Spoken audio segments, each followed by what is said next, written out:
إن الحمد لله نحمده ونستعينه ونستغفره ونؤمن به ونتوكل عليه ونعوذ بالله من شرور أنفسنا ومن سيئات أعمالنا من يهده الله فلا مضل له ومن يضلل فلا هادي له ونشهد أن لا إله إلا الله وحده لا شريك له ونشهد أن سيدنا وسندنا وحبيبنا وشفيعنا وطبيبنا وطبيب قلوبنا وأولانا ومولانا محمدا عبده ورسوله الذي أرسله بالحق إلى الخلق بشيرا ونذيرا وداعيا إلى الله بإذنه وسراجا منيرا أما بعد فأعوذ بالله من الشيطان الرجيم بسم الله الرحمن الرحيم بل تؤثرون الحياة الدنيا والآخرة خير وأبقى وقال النبي صلى الله عليه وسلم كونوا من أبناء الآخرة ولا تكونوا من أبناء الدنيا أو كما قال عليه الصلاة والسلام صدق الله مولانا العظيم وصدق رسوله النبي الأمي الكريم ونحن على ذلك لمن الشاهدين والشاكرين والذاكرين والحمد لله رب العالمين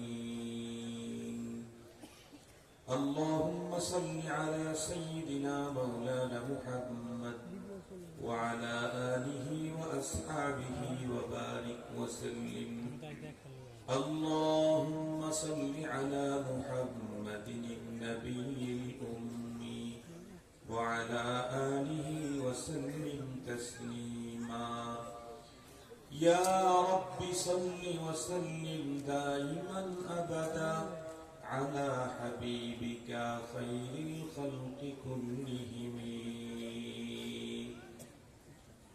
আলহামদুলিল্লাহ আজ 13 জানুয়ারি 2026 ইংরেজি মঙ্গলবার আলফালা যুব সমাজ বানানী মোড় চরশোলাকিয়া কিশোরগঞ্জের ইন্তজামে আয়োজিত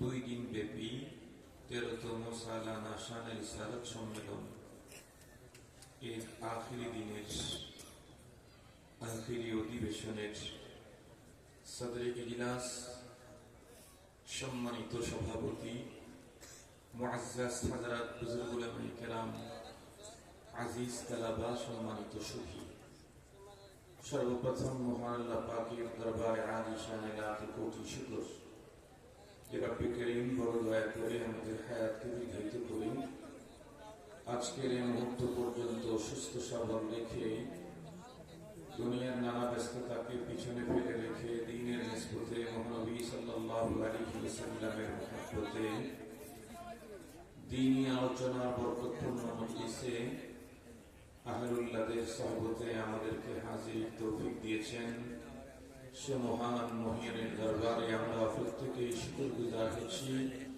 জবান খুলে ভক্তি সহকারে মহব্বত নিয়ে দিল থেকে আবেগের সাথে উচ্চ কণ্ঠে সকলেই পড়ে নেই আলহামদুলিল্লাহ।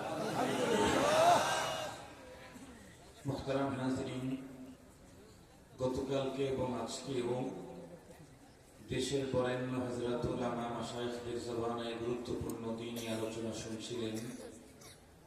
আমার পরেও দেশের বর্তমান আলোচিত প্রখ্যাত হযরত বুজুর্গ উলামায়ে কেরামগণ তশরিফ আনবেন। বিলখুসুস আমার জিগরি দোস্ত আল্লামা খালেদ সাইফুল্লাহ আইয়ুবী হাফিজাহুল্লাহ, উনি আখিরি বয়ান এবং মোনাজাত পরিচালনা করবেন। আমি বেশ লম্বা টাইম হয় অসুস্থতার নেয়ামতে গত মাসের 29 তারিখ থেকেই প্রোগ্রামগুলোতে যাওয়ার মতো সুযোগ হচ্ছিল না। আল্লাহ তাআলা এখন পূর্বের তুলনায় একটু সুস্থতা দিয়েছেন, পরিপূর্ণ সুস্থতা এখনো আসেনি। আমি মুনাব্বি ভাইকে বলেছি 30-40 মিনিট আলোচনা করব, উনি বললেন একটু বাড়িয়ে দিতে, আর 10 মিনিট। আমি ঘড়ি দেখে বয়ান শুরু করেছি ইনশাআল্লাহ। এরপরে হযরত মাওলানা আনিসুর রহমান আশরাফি সাহেব বয়ান করবেন। তারপরে সুলতানুল ওয়াইজিন আল্লামা খালেদ সাইফুল্লাহ আইয়ুবী হাফিজাহুল্লাহ, আরো কেউ থাকতে পারে আমার জানা নেই। এই 40-45 মিনিটে আমি কোরআনে হাকিমের সূরাতুল আ'লা থেকে ছোট্ট দুইখানা আয়াতে কারিমা তেলাওয়াত করেছি। নবী করিম সাল্লাল্লাহু আলাইহি ওয়াসাল্লামের পবিত্র জবানের ছোট্ট দুইটা কথা আপনাদের খেদমতে পেশ করেছি। এই দুটি মূলত আমার আজকের বয়ানের মূল পুঁজি।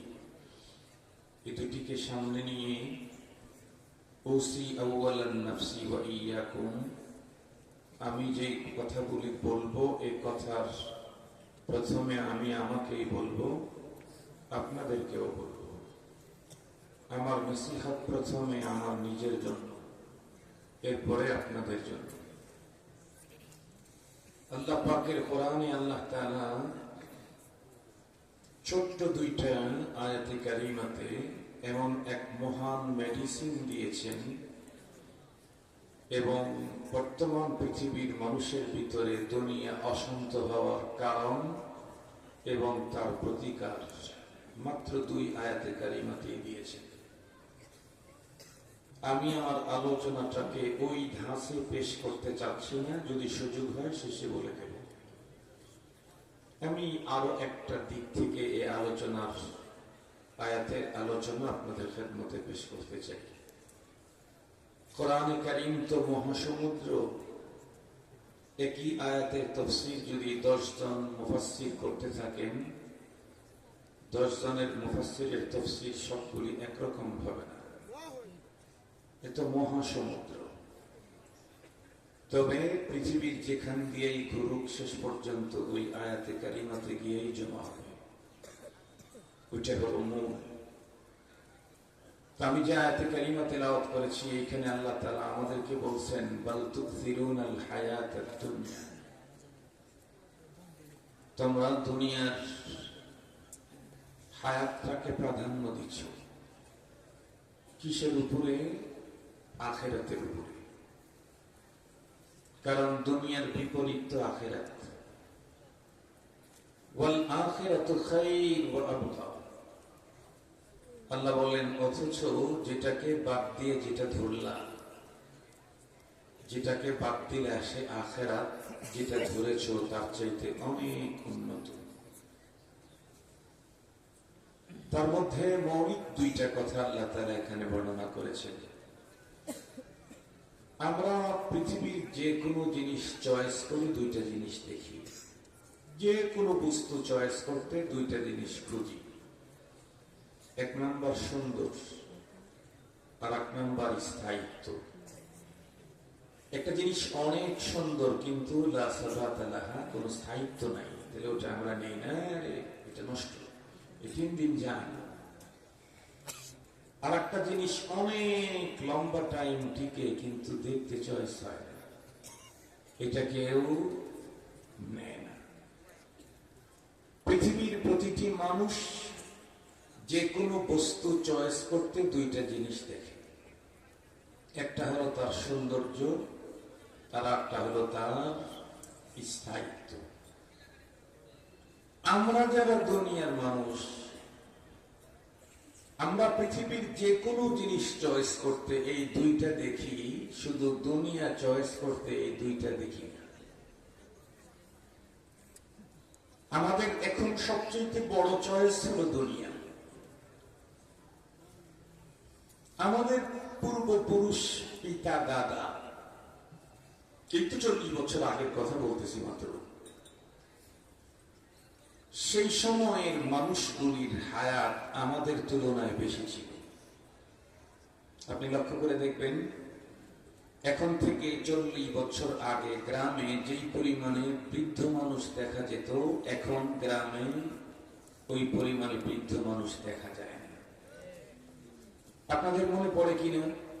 যারা অল্প বয়সের তাদের তো দেখেনি, নেই, মনে পড়ার প্রশ্নই নেই। যারা বড় তাদেরকে বলছি, আমাদের সিরাজগঞ্জ, আপনাদেরটা কিশোরগঞ্জ, তাই না? গঞ্জে গঞ্জে মিল আছে তো, মিল আছে। আমাদের সিরাজগঞ্জে আমরা গ্রামের ভিতরে দেখতাম অধিকাংশ দাদা বয়সের ভারে মাথা নুয়ে গিয়ে যখন বসে থাকতো জমিনের উপরে, তখন 3 মাথা দেখা যেত। এই জন্য আমাদের অঞ্চলে প্রবাদ বাক্য ছিল, 3 মাথাওয়ালা বুড়ো, বুদ্ধি যদি নিতে চাও 3 মাথাওয়ালা বুড়োর কাছে যাও। এটা আমাদের সিরাজগঞ্জে একটা বাংলা কথা ছিল, সমাজের ভিতরে প্রচলিত। বুদ্ধি যদি নিতে চাও 3 মাথাওয়ালা বুড়োর কাছে যাও। এই প্রসঙ্গে হাকিমুল উম্মত মুজাদ্দিদুল মিল্লাত শাহ আশরাফ আলী থানভী রাহমাতুল্লাহি আলাইহির একটা কথা আপনাদেরকে শোনাই। বর্তমান যত দিন গড়তেছে, ততই যুবকেরা বৃদ্ধদেরকে ছেড়ে নিজেরা নিজেদের শক্তি, গরম, যৌবন, জীবন এগুলি দিয়ে চলার জন্য চেষ্টা করতেছে। বৃদ্ধদের যেন এখন কোনো বেলই নাই। আরে চুপ করো তো, তুমি বোঝো না। এটা হলো এখন কমন ভাষা যুবকদের। অথচ এটা চিরাচরিত সত্য। তুমি অনেক কিছু ভাঙতে পারবে, তুমি অনেক কিছু করতে পারবে, কিন্তু বুদ্ধি তোমার কাছে বুড়োর চাইতে বেশি নাই। এটা চ্যালেঞ্জ, চ্যালেঞ্জ।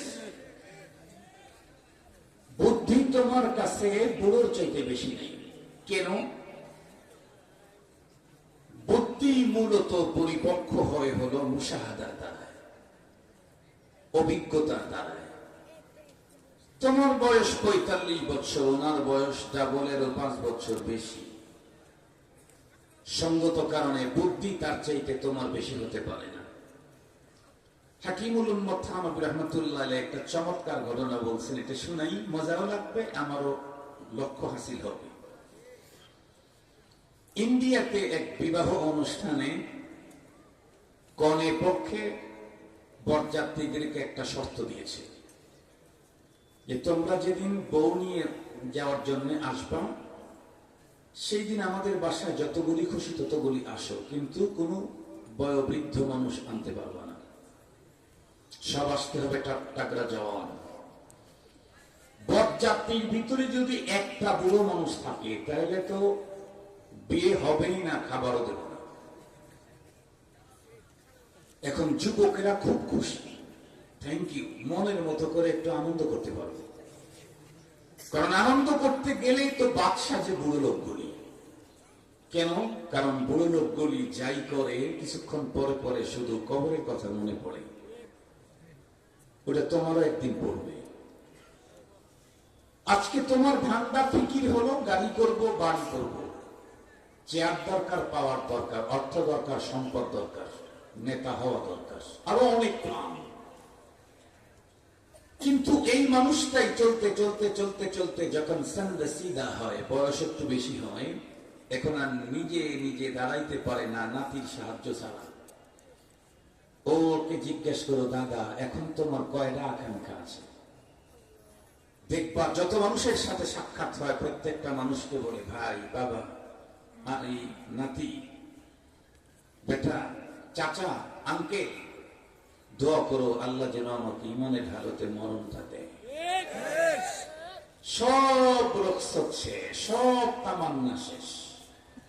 গাড়ি করবে, বাড়ি করবে, দেশে করবে, বিদেশে করবে, এমপি হবে, মন্ত্রী হবে। সেই লোকটাই এখন আছে যখন শুধু একা একা উঠে দাঁড়াইতে পারে না। এখন কি গাড়ি না, বাড়ি না, ঘরের ভিতরে বুড়ি আছে, সেও বুড়িও না। তো কি চাই এখন?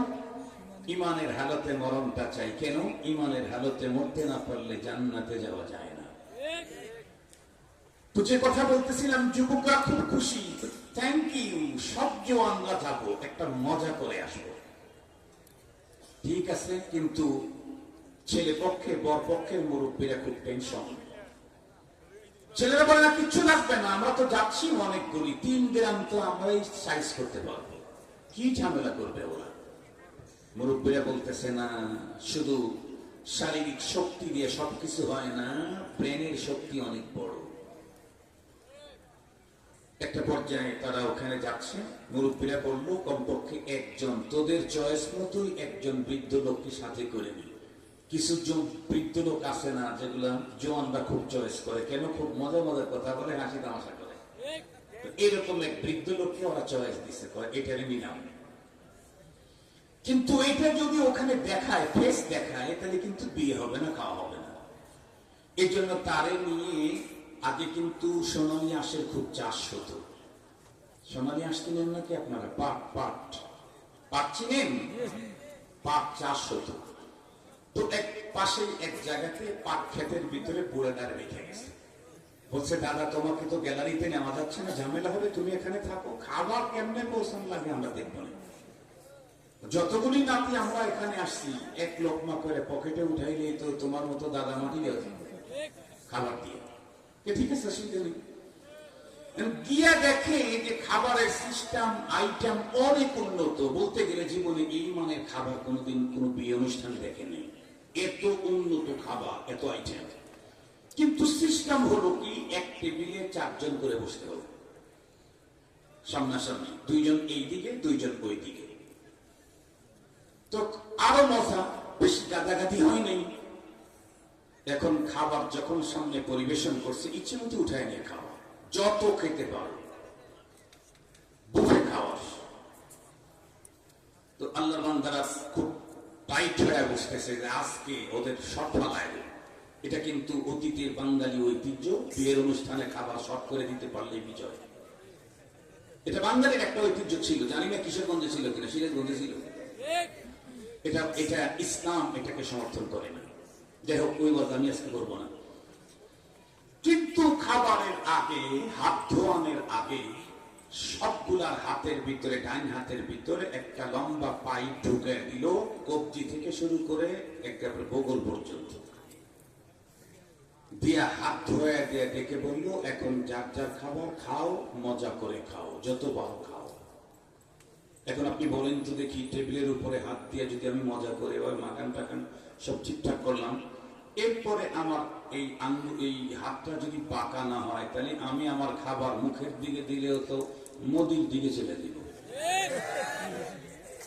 সব যুবক পড়ে গেল মহামুসিবতে, হায় সর্বনাশ, খাওয়া তো হবে না, হকি স্টিক নিয়ে দাঁড়ায় আছে, এবার চাপার দাঁত এবার থাকবে না। সব পেরেশান, কি করবে কি করবে কি করবে কি করবে। একজনকে বলল, তুই বুদ্ধির গ্যারেজকে পাট খেতে রেখে আসছিস না, দাদার কাছে যা। একজন এমনিতেই এক জায়গায় চিপ দিয়ে ধরে বলতেছে, এই বড় পেশাবের টাকা আসছে, আমি একটু পেশাব করতে যাব। ওরা দেখাইতেছে অষ্টম, এদিকে কয় না, আমার এই জাতীয় অষ্টম হয় না, আমার একটু পাট খেতে যাওয়া লাগে। ওই পাট খেতে পাট খেতে গিয়ে এমনি করে পেশাব করার দান ধরে বলতেছে, দাদা দেখো কি কাণ্ডটা করছে। খাবার দিছে বড় উন্নত, জীবনে যা দেখি নেই, কিন্তু সবার হাতের ভিতরে এটা পড়ায় দিছে। এখন ডান হাত দিয়ে খেতে হবে, বাম হাত দিয়ে খেতে দেবে না। এখন যতই মাখাই, মুখের দিকে দিয়ে আর এক দিকে যায়। এখন বাঁচার উপায় কি? দাদা বলে, গাদা, এতটুকুন বুদ্ধি নেই, কেমনে বসতে দিয়েছে? মুখোমুখি 4 জন করে এক টেবিলে। তুই ওর প্লেটে হাত দিয়ে খাবার মাখায়া ওর মুখে উঠায় দে, ও তোর প্লেটে হাত দিয়ে মাখায়া তোর মুখে উঠায় দিবি। তাহলে তো আর কোনো ঝামেলা নাই। হাকিমুল উম্মত মুজাদ্দিদুল মিল্লাত শাহ আশরাফ আলী থানভী রাহমাতুল্লাহি আলাইহি লিখেছেন, যুবকের গরম আছে, শক্তি আছে, পাওয়ার আছে। এই পাওয়ারকে যথাযথ কাজে লাগাইতে চাইলে বৃদ্ধের কাছ থেকে বুদ্ধি আমদানি করা ছাড়া উপায় নাই। মুহতারাম হাজিরিন, আমি যে কথাটা আপনাদের খেদমতে আজকে উপস্থাপন করতে চাচ্ছি সেটি হলো, এখন কিন্তু সমাজে ওই মানের বৃদ্ধ মানুষ গ্রামে দেখা যায়। তার মানে মানুষ ওই বয়স পর্যন্ত পৌঁছাইতে পারে না, তার আগেই কবরস্থান। অথচ আমাদের তুলনায় আগের মুরব্বীদের হায়াত বেশি ছিল, কিন্তু আমরা হায়াত কম পাওয়ার পরেও দুনিয়ার মোহ আমাদেরকে যেইভাবে ধরেছে তাদেরকে দুনিয়া ওইভাবে ধরতে পারেনি। জ্বলন্ত প্রমাণ আমি আমার নিজের চোখে দেখেছি, কানে শুনেছি। কোন এক মুরব্বীর কাছে এক গরিব লোক এসে আবেদন করলো, ভাইজান একটা কথা বলতে আসছি, সাহস তো পাই না, বল। গ্রাম্য ভাই, আমার বাসার সামনে যে আপনার একটা ছোট্ট জমি আছে, আবাদ করেন না, চাষ করেন না। আমাকে আল্লাহ তাআলা 5-7টা সন্তান দিয়েছেন, 3 শতক জায়গা, ওদের থাকার জায়গা হয় না। ওই 10 শতক জায়গাটুকু যদি আমার কাছে বিক্রি করে দিতেন,